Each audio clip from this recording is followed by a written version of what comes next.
fractura de la aguja. La fractura de la aguja es una complicación, gracias a Dios, no frecuente porque es muy difícil su solución. Pasa, y por eso yo siempre recomiendo usar a la técnica de la língula, al stick, usar aguja larga. Yo sé que en nuestra pediatría le pasan a usar aguja corta y todo, pero no, usen siempre una aguja larga. ¿Por qué? Porque ahí pasa, todas las veces que he visto la fractura de la aguja es a la língula, en esa técnica. ¿Por qué? Porque uno se tira perpendicular a la cara interna de la mama y después si no la encuentra uno hace movimientos así y ese movimiento, si ustedes toman una aguja, yo otras veces la he hecho como una demostración, traigo una jeringa calculen, le pongo una aguja y la doblo una vez hacia allá y la doblo hacia el otro lado y se quiebra el tiro de su base. Entonces si es una aguja corta, como hay ramas que son divergentes, a veces mete hasta la punta de la base de la aguja, ¿no es cierto?, se queda metida adentro. Todas las fracturas que he visto en Santiago, cuando hice la especialidad, concentramos todo, y es una complicación muy difícil de solucionar. Con los mejores maxilofaciales de Santiago, qué sé yo, horas tratando de encontrar la aguja y no la encontramos nunca. Y nunca hemos podido sacar una aguja. Y luego me metió en varias cirugías a intentar sacarla, y no, con radioscopía. En la radiografía se ve clarita la aguja, pero no se encuentra. ¿Y qué pasa? Entonces, ¿cómo? ¿Y qué pasa con la aguja que queda ahí? ¿Y qué la voy a hacer? Y lo peor es que el paciente, además de quedarse con la aguja adentro, con todo el trauma quirúrgico que significa briquetear para encontrarla, peor todavía. Por eso es una complicación frecuente. Una vez en estos programas de televisión hicieron un programa con la aguja adentro y el paciente se le había ido, pero no sé cómo vas a ver. La una vez que he visto, se fue como para la base del cerebro, la aguja se movió. Y en general no pasa nada, pero el paciente se psicosea, o sea, al saber que tiene una aguja adentro, el compadre, se empieza a sentir molestias que a veces no son reales, pero que tú tenés que atender porque fuiste el que la mata. Es una complicación seria. Por eso, porque usen siempre a la língula, aunque sea niño, una aguja larga. Porque por último le va a quedar un poquito afuera y ustedes la pueden agarrar con una pinza y tirarla. La aguja corta no. Ese es un consejo más al viejo, el diablo por viejo que por diablo. La experiencia es la madre del conocimiento, así que no lo tomen a la rápida. La segunda, trismo. Me pasó una vez cuando era general de zona, le puse al paciente anestesia y llegó al otro día, no podía abrir la boca. Chuta, abría 3 milímetros. Y él lo trataba que era, ¿no es cierto?, porque la anestesia, porque fue después y no había tenido ninguna otra cosa, entonces había una relación causa-efecto. Y era natural así. Y yo no me había pasado a la universidad, no me había pasado esa complicación, la verdad no sabía qué hacer. ¿A ustedes se lo han pasado alguna vez? ¿Sí? ¿Y qué hacen en ese caso? ¿Ah? ¿Ah? ¿Le das antiinflamatorio? ¿Eso le pasaron que había que hacer? ¿A todos se las pasaron? Porque si se las pasaron a ella y compañera de ustedes, ¿o no? Ven que esas son cosas que pasan y uno después no sabe qué hacer. Bueno, el trismo, primero, ¿por qué se produce? Porque, supónganse, aquí están, ¿no es cierto?, los músculos. Aquí está el pterigoideo medial, o pterigoideo interno de la anatomía antigua. Este músculo, ¿ven? Que se inserta, ¿se acuerdan de la anatomía? En la cara posterior de la apófisis pterigoide, y de ahí se dirige hacia afuera, hacia abajo, hacia atrás, para insertarse en la cara interna de la rama. Ahí. Entonces, cuando ustedes penetran con la aguja, pasan por ese músculo hasta tocar el reparo óseo, en condiciones normales. Y ahí depositan su líquido anestésico. Pero muchas veces, si no tocan el reparo óseo y llegan hasta ese músculo, para inyectar la anestesia adentro del músculo y a meterle 1.8 cc al músculo, el músculo se dilata, es un trauma y se inflama. Y al inflamarse, por definición, todo músculo estriado al inflamarse se contrae. Y eso, como un músculo masticatorio que eleva la mandíbula, entonces impide, ¿no es cierto?, que el paciente abra la boca. Se contrae y mantiene, al contraerse, con un espasmo del músculo, impide que el paciente abra la boca, porque está contraído. Cerró la boca y la dejó ahí, cerrada. ¿Está claro eso, no es cierto? Esa es la razón de por qué se produce. Ahora, ¿qué hacer? Y esto yo lo he sacado, no está en ningún libro, nunca me lo pasaron, sino de la experiencia mía. Lo que hago yo es, como el músculo está inflamado, le digo al paciente que, porque si no hacen nada a ustedes va a pasar solo, se le da antiinflamatorio, pero va a demorar 2 semanas más o menos. Y el paciente abre como 3 milímetros, entonces no puede ni comer, no le cabe la cuchara. Entonces, ¿qué es lo que hago yo? Le doy que se tome agua lo más caliente que pueda soportarla y que la lleve hacia el lado que se le puso la anestesia. Porque como este músculo está bien adentro, está más cerca de adentro de la boca que si igual le pongo calor por afuera. Pero para que llegue el calor con almohadillas calientes o bateritos calientes por fuera, tiene que pasar la piel, el tejido celular subcutáneo, el macétero, la cara interna, la rama, para que llegue al músculo. Es muy difícil que llegue el calor allá. Pero por dentro de la boca sí, por eso que le doy por ambos lados. O sea, que tomen, supónganse si la anestesia es por el lado derecho, que tomen un baterito caliente y se lo coloque por fuera y agua caliente, lo más caliente que pueda tolerarlo, y lo lleve, ¿no es cierto?, hacia el lado que se puso la anestesia, así.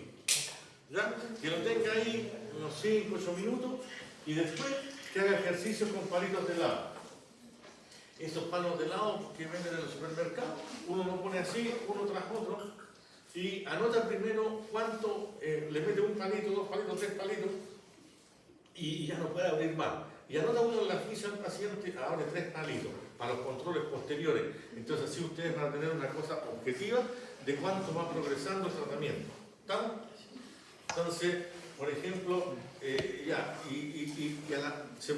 pone el último palito bien apretado y hace palanca. En el músculo calentado previamente. ¿Estamos? Hace palanca y ahí va a abrir un poquito más y le agrega otro palito y hace palanca y le agrega otro palito y hace palanca. Y así, en 3 días va a tener el paciente ya solucionado su problema de artritismo, cosa que si no lo hiciera, demora como 2 semanas en solucionarse por sí solo. Y además le pueden agregar antiinflamatorios, pero la verdad no tiene mayor. Esto es lo que me ha dado un mejor resultado. Bueno, el trismo, ya lo vimos, cómo se soluciona. Lesiones de tejidos blandos, obviamente anestesiados, muchos niñitos, eso se lo pasaron en la ortopediatría, se puede morder, porque como tiene dormido y se le produce entonces inflamación, a veces heridas feas, hematomas, por lo mismo, dolor en el sitio de la inyección, a veces, eso puede pasar con analgésico, ardor o sensación de quemadura, puede producirse una parestesia, ¿no es cierto?, una alteración de la sensibilidad. Muchas veces, es como que se pincha el nervio porque el paciente pega como un saltito ahí. Entonces, en ese sentido, se produce esta sensación. ¿Qué va a pasar con el tiempo? Simplemente con AINE. Cuando digo AINE, me refiero a analgésico, inflamatorio, no esteroidal. Infección, la verdad, nunca he visto, porque como son agujas desechables, estériles, antiguamente era más frecuente, la cual se esterilizaban, la aguja no había desechables así, y eran más gruesas. Edema, igual que me acuerdo cuando yo recién llegué al hospital de Temuco, la sutura era una carretilla de hilo en un frasco con alcohol. Y ahí esa era la sutura. Y aguja enhebrable de sutura. No en un sachet que viene ahora que ustedes abren el sachet y viene incorporado, no, era enhebrable. Tenía igual como la aguja de coser así, un ojala. Infección, ¿no es cierto?, edema, necrosis por tejido, eso es sobre todo a nivel del paladar.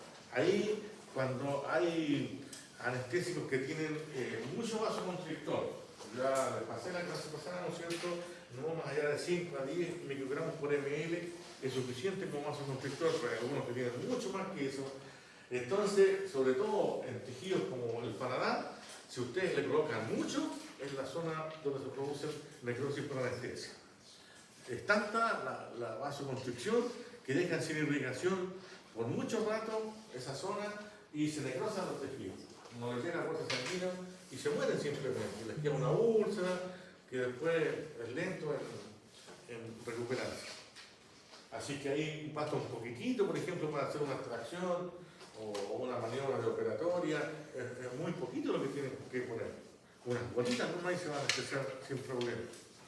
Lesiones intraorales anestésicas también. Que dicen, a ver. Ahora, esas son las reacciones, complicaciones locales. Complicaciones locales, vimos las más frecuentes, que eran, ¿no es cierto?, a la tuberosidad y a la língula. Las otras complicaciones locales, y ahora complicaciones sistémicas, que también existen y son muy frecuentes muchas veces. De las reacciones sistémicas tenemos reacciones adversas, ¿ya? Y reacciones tóxicas. Las reacciones adversas al medicamento son alérgicas, alergias tipo 1, ¿no es cierto? Se produce una alergia, pero para eso tiene que producirse un exantema, un prurito, se llena el cuerpo de roncha. Esa es una alergia. ¿Estamos? Lo otro, cuando el paciente como que se desmaya o se desmaya simplemente, eso entra en las reacciones tóxicas. La verdad, esto todos los libros lo dicen, todos los profesores en todos lados, pero es muy raro. Y la otra cosa es que también cuesta encontrar quién haga el test para ver si es alérgico o no. Una vez intenté en el hospital de Temuco, un hospital de alta complejidad, uno de los mejores del sur de Chile, en fin, y no había ni una persona que hiciera en el hospital un test para la alergia, porque tienen que inyectarle, estar preparado por si le da la alergia, porque no importa la cantidad que ustedes le coloquen, sino que las reacciones alérgicas son tremendas. He visto, sí, reacciones al látex, por eso que ahora se usa bastante vinil y todo eso. Pacientes que me han dicho a la mamá, pero no tome con los guantes de látex, porque una vez en la clínica alemana de Santiago, con el solo contacto con la piel y la mucosa de los guantes de látex, se ronchó, le dio un edema angioneurológico al paciente. O sea, nos va a dar relación, proporción, la noxa como la reacción que tiene. Entonces, las reacciones alérgicas, ¿no es cierto? Es eso, o sea, el paciente se roncha, puede dar un edema hasta terminar un edema angioneurológico, en fin, pero la verdad, yo no he visto nunca uno, ni en mis pacientes, ni en mi alrededor, que uno siempre está en contacto con colegas y que siempre se entera de todas las cosas así, que son ya más de lo habitual. Pero puede ocurrir, ¿ya? Y el tratamiento, ¿no es cierto?, es con antihistamínico. Ahora, si viene un paciente, ¿no es cierto?, y les dice o les pasa algo, bueno, y tienen la duda, lo que yo les decía al principio, o sea, la clase pasada, perdón, ¿no es cierto?, de que si se usó un enlace amida con vasoconstrictor, era la anestesia, pues use una droga con enlace éster sin vasoconstrictor. Y con eso, de 4 componentes, van a sacar 3. ¿Ya?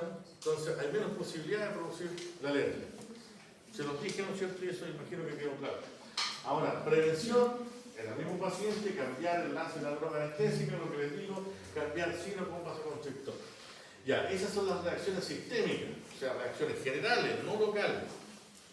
Ahora, reacciones tóxicas y vasovagales. Hay dos. La acción directa, ¿no es cierto? La acción tóxica, una acción directa sobre el sistema cardiovascular. ¿Cuándo pasa eso? Cuando ustedes tienen la mala pata de inyectar en un vaso sanguíneo, en este caso en la dentaria inferior, que va al lado del nervio, ¿no es cierto? Y ustedes la inyectan.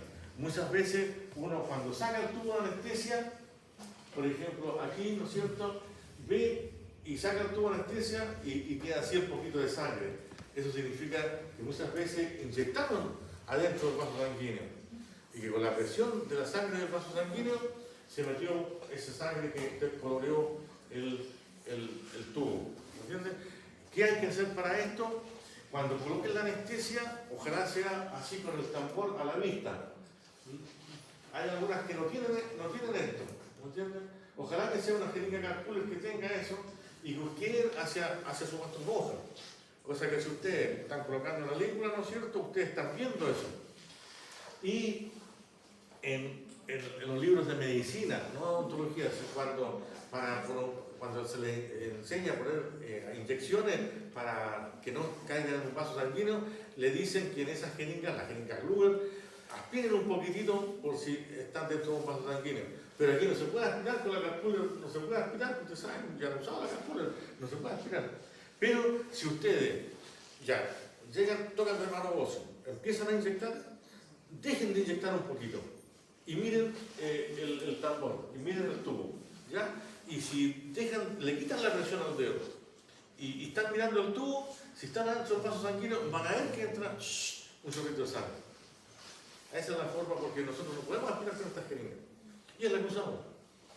Entonces, esa es la forma para ver que no están dentro de un vaso sanguíneo. O sea, siempre dejar a la vista el tambor para que se vea, ¿no es cierto?, por ese lado el tubo de anestesia y inyectar y mirar, dejar de presionar con el dedo del émbolo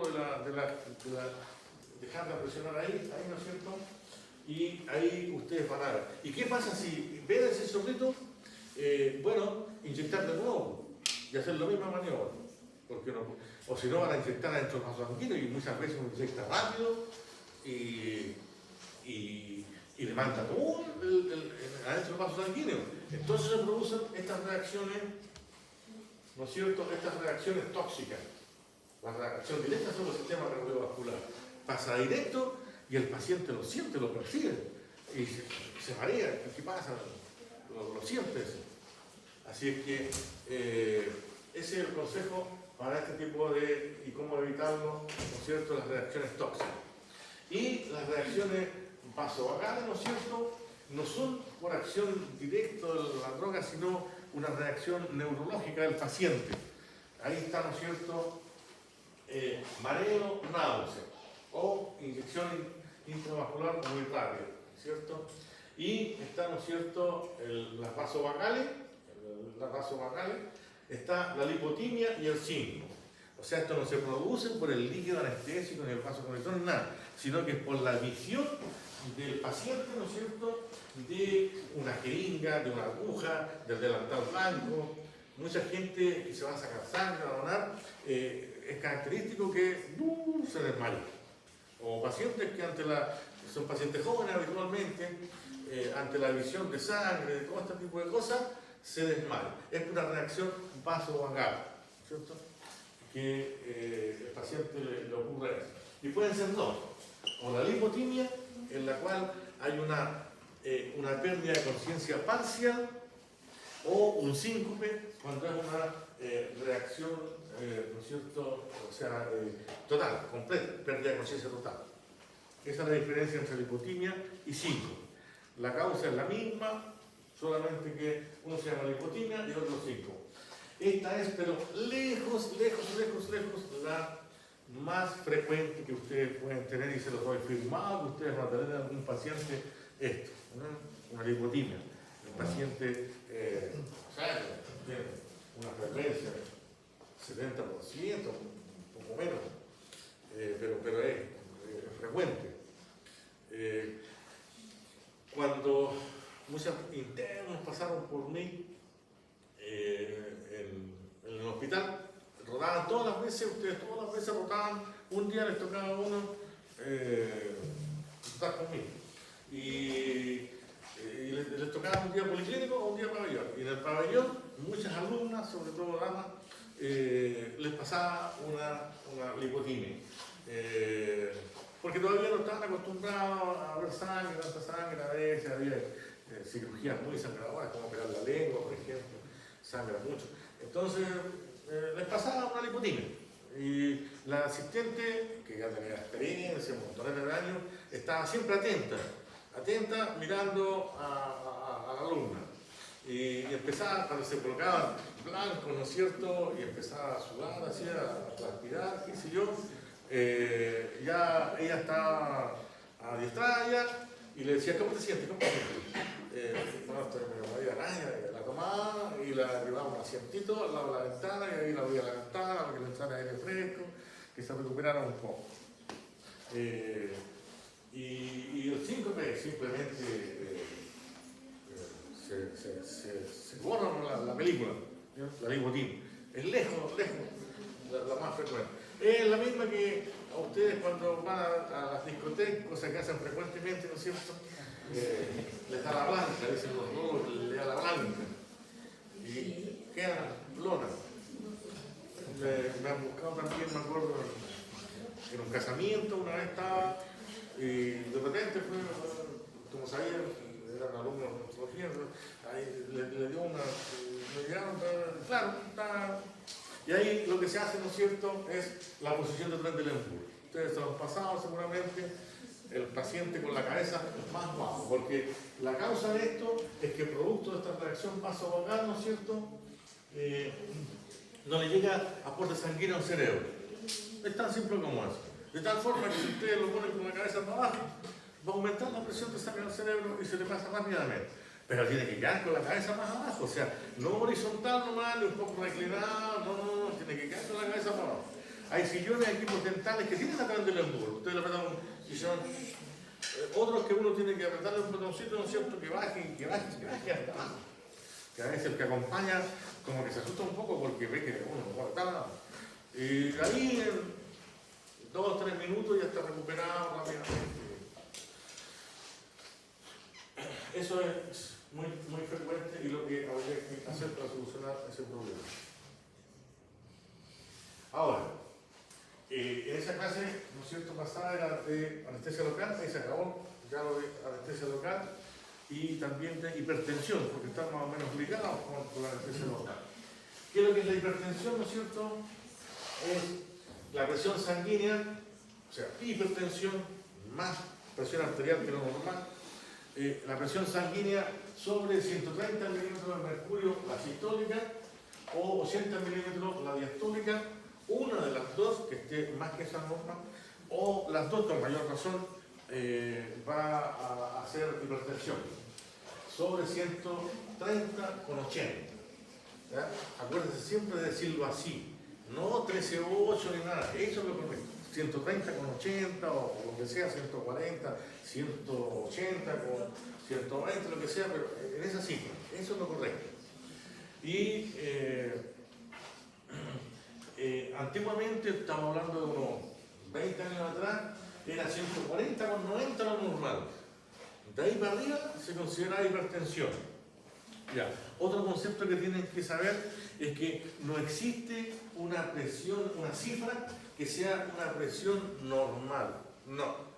La cifra es, de aquí para arriba es hipertensión, ¿no? Pero para abajo no existe que tengan que tener todo obligatoriamente 130 con 80, ¿no? Si alguien tiene 130 con 78 y es así, es de presión baja, ¿no? Hay gente que es de presión baja, otra gente que es normal alta, que se llama. Como les decía antes, hace unos 20 años, la presión era hipertensión de 140 con 90 y después la bajaron a 130 con 80. Pero ese rango entre 140 con 90 quedó registrado como normal alta. Es lo mismo que en la diabetes. La diabetes antiguamente era 120 miligramos por dl, ¿ya? Y después la bajaron a 100.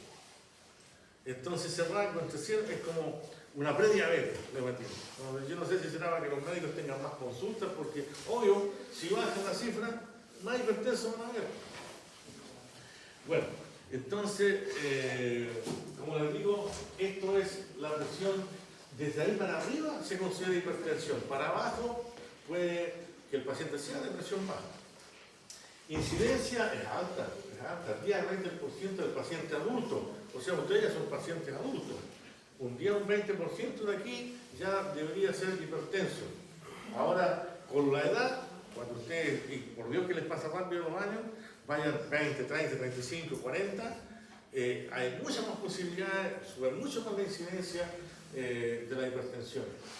Yo también soy hipertenso, caí en el punto de la hipertensión, hasta que de repente ustedes, ¿cómo les caen?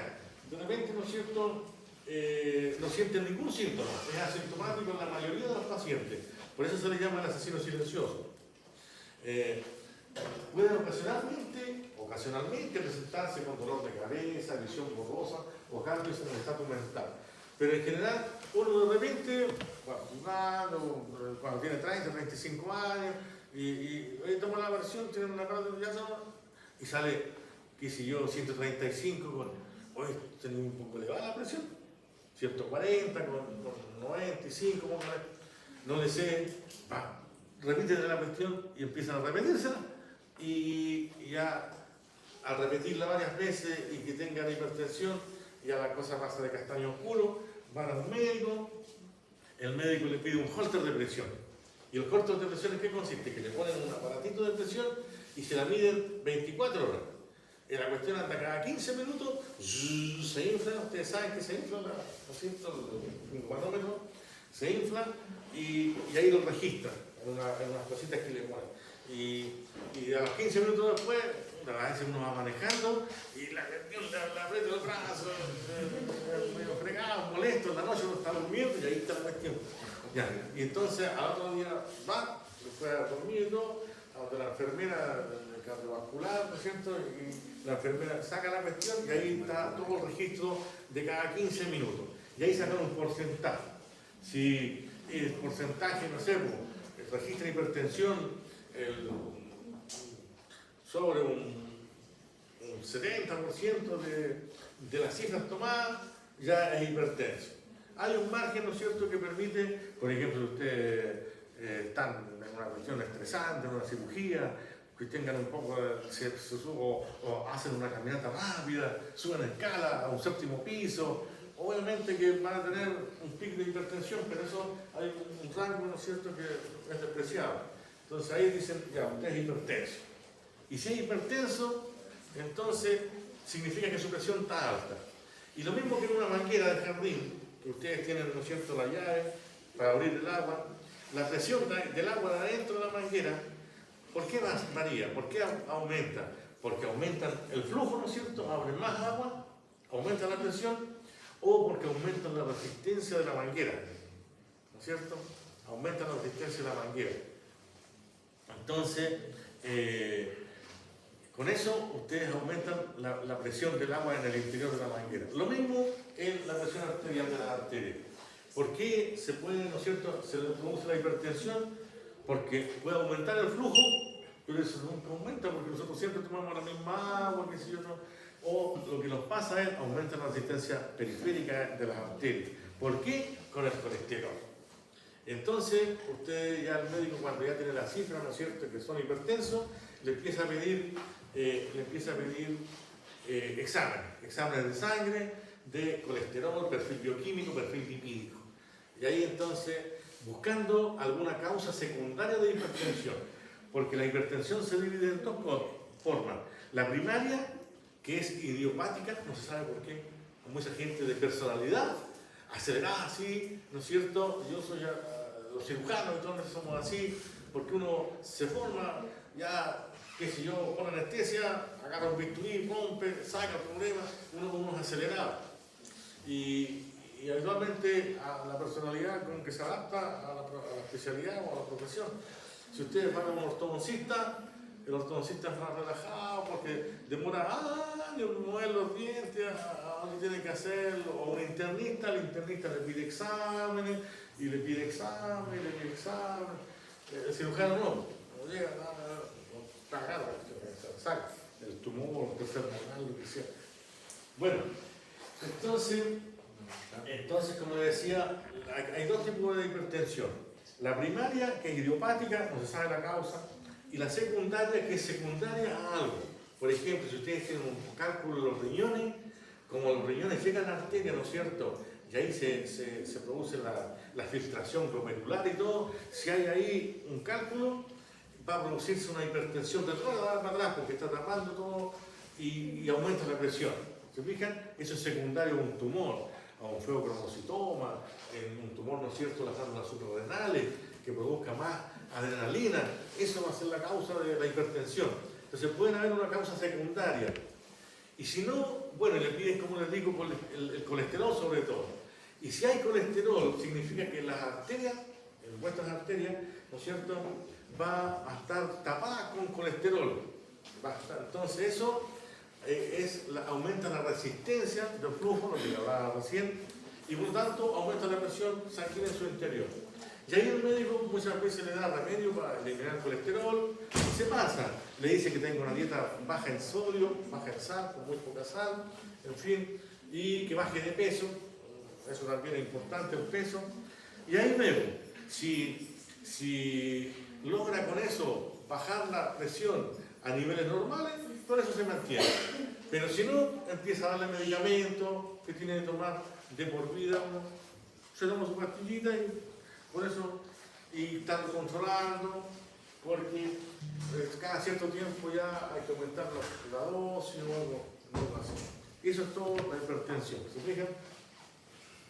Entonces, los síntomas, como yo les decía, es asintomático, pero fíjense que la principal causa de muerte en Chile son la parte cardiovascular, lo que tiene más incidencia y todo, en todas partes, la parte cardiovascular empieza por la hipertensión.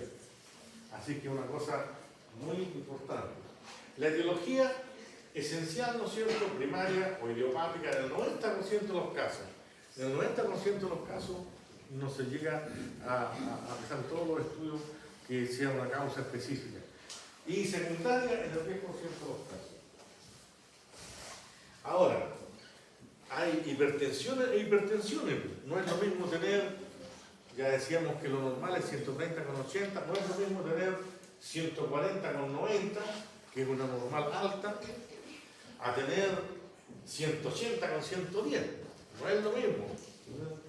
Entonces, la hipertensión leve son estas cifras, 140 con 90, 160 con 105.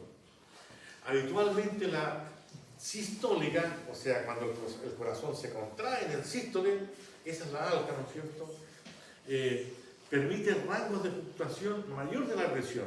O sea, si lo normal son 130, yo he visto personas con 300 y andan tan altas como un peral. Entonces, en cambio, la baja, la diastólica, que es cuando se produce el diástole, ¿no es cierto? O sea, no la contracción, sino la más baja, que es 80, allá más de 110, ya es una urgencia hipertensiva. ¿Se fijan? O sea, el rango de fluctuación permite una cierta rango mayor, la alta. También es una cosa que tenerse en cuenta cuando ustedes vean un paciente que está rojo antes de operar, antes de hacerle una operatoria, cualquier cosa, chuta, lo mandan a tomarse la presión, y ahí tienen que acordarse los rangos de presión. Una hipertensión moderada, 160 con 105 o 170 con 115. También depende de la edad. No es lo mismo una persona de la edad de ustedes a un ancianito de 87 años. No, obviamente que el ancianito va a tener, se le permite un poco más. La normal alta para él es como la normal, ¿no? La hipertensión severa, 170 con 115 o 190, 125. Una hipertensión maligna, a menudo sobre 190 con 125, asociada con sintomatología. ¿Qué es sintomatología? Dolor de cabeza, visión borrosa, el paciente se pone colorado con la hipertensión, y me tocó una vez que estaba operando un quiste grande y había puesto alta anestesia, como 8 o 9 tubos, y porque era grande, trabajoso, entonces se pasaba, había que ponerle una anestesia, y de repente el paciente se sacó los paños, así, se exasperado, estaba colorado, y lo llevamos a urgencia, tomó la presión, y claro, estaba con una crisis hipertensiva. Ha sido la única vez en mi vida que me tocó tener esa experiencia. Pero es muy prevalente, así que tienes que tener cuidado con la hipertensión. Ahora, manejo médico de la hipertensión, porque es una enfermedad sistémica, ¿no es cierto? Pero también hay una cosa a considerar, la parte odontológica. Objetivo del estudio y examen, descartar formas secundarias de hipertensión. Lo que yo les decía, las formas secundarias cuando tiene una causa. Para eso entonces ustedes empiezan a preguntar al paciente que ha tenido cálculos renales, en fin, todo eso. Y pedirle exámenes de sangre. hemograma, VHS, perfil bioquímico y perfil lipídico. Y ahí va a salir el colesterol, va a salir todo eso. Qué sé yo, también examen de orina, ¿no es cierto? Está muy relacionado con la parte renal, la hipertensión o la presión en general. Por eso, ustedes, si ustedes quisieran ver, o a sus papás, ver un especialista médico para que le trate su hipertensión y sea su médico tratante y lo acompañe en esta enfermedad, ¿a qué médico le recomendarían? ¿Cuál diría usted de todas las especialidades médicas que es el médico que tiene que ver con la hipertensión? Médico interno. ¿Ah? Medicina interna. Medicina interna por aquí. Están suponiendo que No. tienen acceso a todas las especialidades médicas. No, claro, si ustedes están en un pueblito chico, ¿no es cierto? No sé, a veces tienen acceso a un auxiliar de enfermería, otras veces a un médico general. ¿Me entienden? Y hay un hospital tipo 4 como Imperial, o sea, Coyipulli, por ejemplo, ya ahí hay hasta médicos generales. En Victoria ya hay internistas, ¿me entienden? O sea, pero supongamos que están en Temuco, que están todas las especialidades acá. Cardiólogo. ¿Ah? ¿Cuál es el médico de la presión arterial que usted le recomendarían a sus papás o ustedes mismos para ir a verlo? ¿Ah? Cardiólogo por acá. ¿Alguien más? Internista por aquí, cardiólogo por acá. Si no hay otro, obviamente que ese sería internista, porque son las especialidades básicas. Eso hay en hospitales como Victoria, por ejemplo. Victoria hay las especialidades básicas, ¿no es cierto? Son medicina interna, pediatría, obstetricia y cirugía. Esas son las especialidades básicas. Pero ya cardiólogo en Victoria no hay. Pero acá sí, porque entonces ya acá. Cardiólogo, se quedan todos con cardiólogo, la wincha, el nefrólogo. Ese es el especialista de la hipertensión arterial. El nefrólogo. Así que si ustedes quieren ir a ver, tienen que ir al nefrólogo. Ese es el especialista de la presión arterial, el que más tarda. Yo también me he encontrado con un cardiólogo, dices tú, porque él me llega, pero el que tiene que ver con la presión es el cardiólogo. O sea, perdón, el nefrólogo.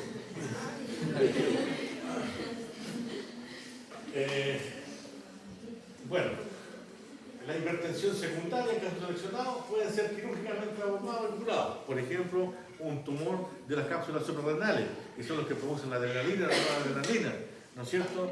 Entonces, si hay un tumor de las cápsulas suprarrenales, a veces se produce un exceso de adrenalina y eso va a producir, ¿no es cierto?, una elevación de la presión arterial. Si se opera ese tumor, obvio, se pasa la enfermedad. Entonces, primero el médico trata de diagnosticar si hay alguna causa que pueda producir la hipertensión. Si no, es primaria, esencial o idiopática y empieza el tratamiento para la hipertensión. Ahora, el objetivo de la terapia medicamentosa es intentar encontrar un balance entre la efectividad de los medicamentos con mínimos efectos secundarios. Porque los medicamentos, como Barday, producen una serie de efectos secundarios. Entonces, tratar de encontrar con la menor cantidad de medicamentos posible los efectos secundarios que producen. También se deben corregir hábitos nocivos, como el tabaquismo, el fumar, ¿no es cierto? Dieta rica en colesterol o sal, y una vida sedentaria y tensionante. Bueno, todos saben, hacer ejercicio, vivir en contacto con la naturaleza, no estar muy gordito, todo eso. Ahora, manejo dental para el paciente hipertenso. Si tenemos un paciente hipertenso ahí, ¿qué hacemos? ¿Lo atendemos o no lo atendemos? Va a depender obviamente de qué presión tenga. ¿Ya? Primero que nada, el diagnóstico. Ustedes pueden ayudar a diagnosticar muchas veces a estos pacientes, pidiéndole la presión a todo dentista debería tener en su oficina, ¿no es cierto?, un aparato de presión. Porque ante el uso de vasoconstrictores, sobre todo en pacientes añosos, pacientes a veces se sienten mal, una tomadita de presión tranquiliza al paciente. Hipertensión leve, ¿no es cierto? ¿Cómo lo hacemos? Si está ahí, en un paciente que tiene una hipertensión leve, como ya dimos las cifras antes, ya saben que es una hipertensión leve. El protocolo normal, sedación, ¿no es cierto?, es lo indicado, sedación, darle unos 5 miligramos de diazepam, alguna benzodiazepina, así como el Sodol, que conversamos en la clase pasada, en fin. Inyección lenta, idealmente sin vasoconstrictor. Obviamente si vamos a hacer una operatoria que no va a haber sangramiento ni nada, ¿para qué usar vasoconstrictor? No, entonces, usar sin vasoconstrictor en un paciente con una hipertensión leve. Hipertensión moderada y severa. Ya pasamos las cifras anteriores, ¿cuánto es hipertensión moderada o severa? Solucionar la urgencia en la forma menos invasiva posible. O sea, solucionar la pura urgencia normal. ¿Ah? No atender como siempre al paciente, para la moderada. ¿Ya? Anestesia sin vasoconstrictor, con trepanación, con AINE, antibioterapia, etc. Diferir otro tratamiento hasta que sea tratado por el especialista y el paciente esté controlado. Cuando se atiende al paciente en esta situación, considerar la sedación, diazepam 5 miligramos una hora antes, o también la psicosedación. ¿Qué consiste en la psicosedación? Que ustedes le dicen al paciente cuando está muy tenso el paciente, a ver, relájese, relájese, respire por la guatita, hinche la guatita de aire, a ver, hinche la guatita, respire. La respiración, los que han hecho yoga o han leído algo de yoga, relaja mucho uno.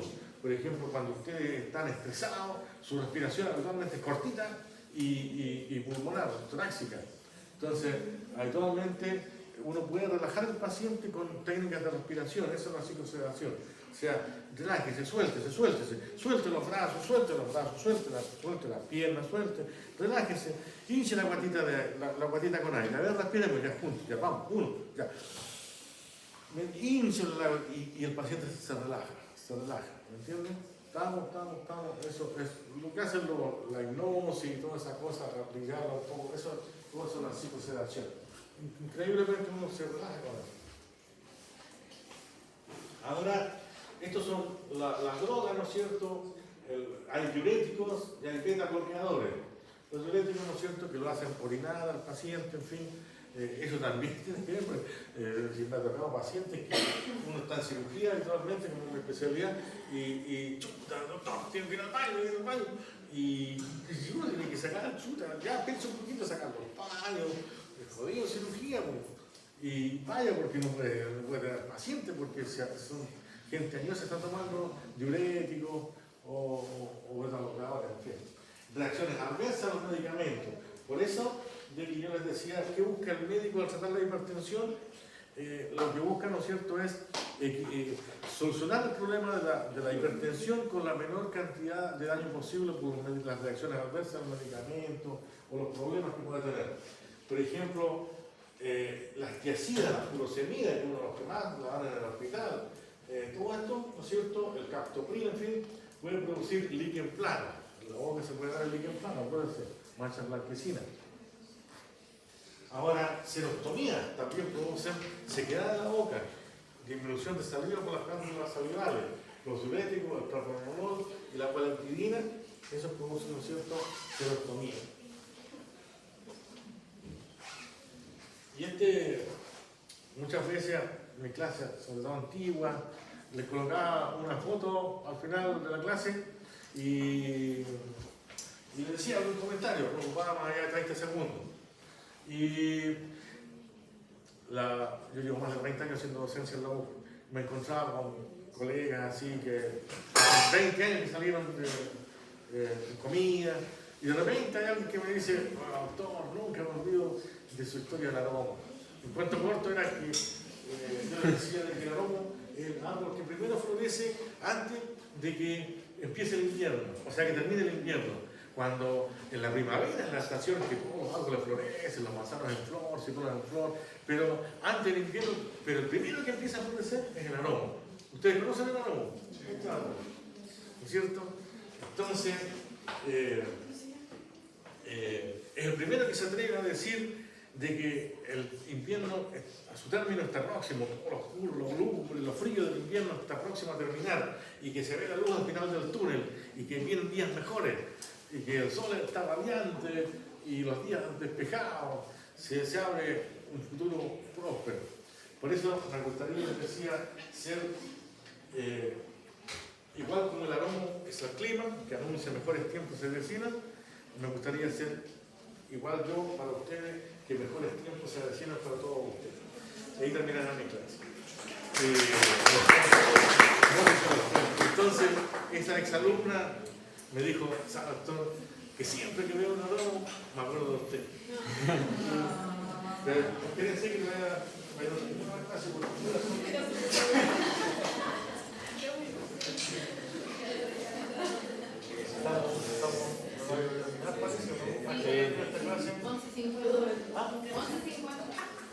estamos listos.